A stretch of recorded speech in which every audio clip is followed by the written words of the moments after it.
137 votes.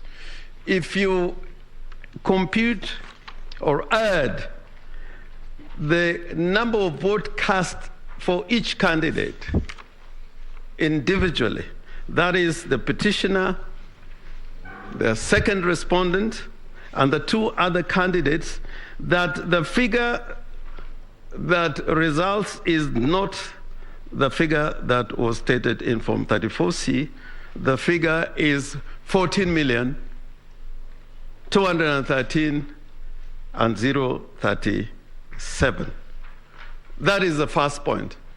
And this is important because as we proceed, we are going to demonstrate that the number of voters who took part in the elections and the number of votes cast in the election is indeterminate and is a moving target.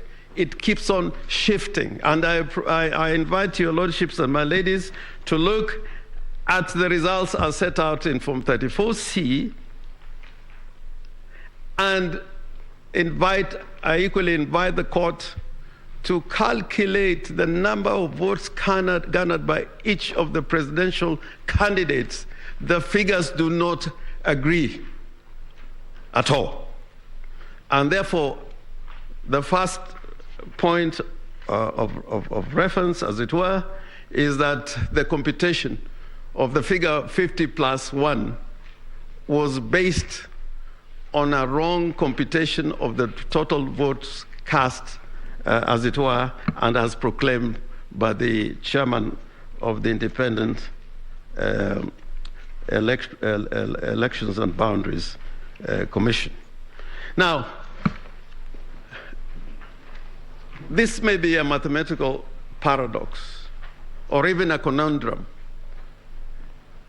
The numbers of voters who turn out to vote as declared by the Independent Electoral and Boundaries Commission should be the same as the number of voters that are declared emanating from the Kim's kids, because the source of the number of voters that have cast their votes can be garnered in two ways: by looking at the numbers as recorded in the Kim kits, or at the end of the election exercise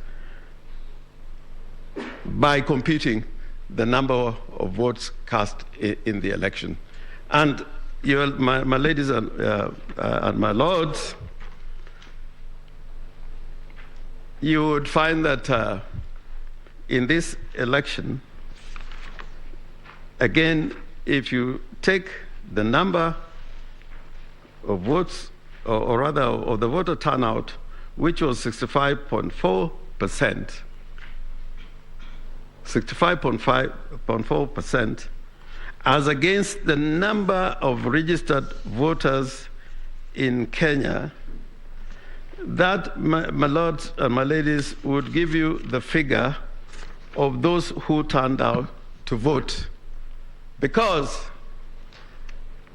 the percentage of the registered voters who are declared as having turned out to vote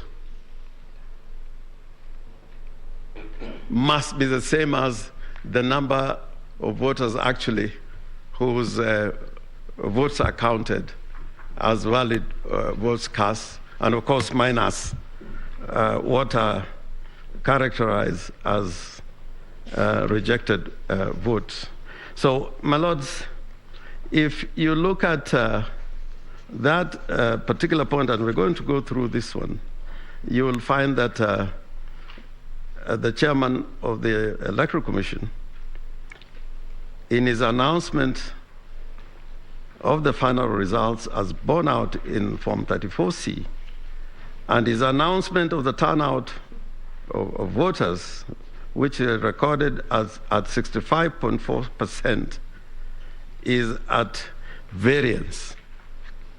And therefore, his calculation of the results based on the percentages cannot be correct.